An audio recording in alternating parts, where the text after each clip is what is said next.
how to make the taskbar transparent on Windows 11. This tutorial shows you how to get a clean, transparent taskbar on your desktop quickly and easily. First, click on the Start menu at the bottom left of your screen. After that, go to Settings by clicking on the gear icon. Let me show you. From there, click on Personalization on the left side menu. At this point, click on Colors to open the color and transparency settings. In the next step, scroll down and look for the Transparency Effects option. From there, toggle on Transparency Effects to enable it. This will make your taskbar and other Windows elements slightly transparent.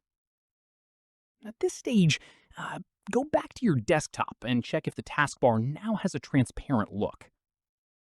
Following this, if you want a fully transparent taskbar, Windows 11 doesn't support complete transparency natively.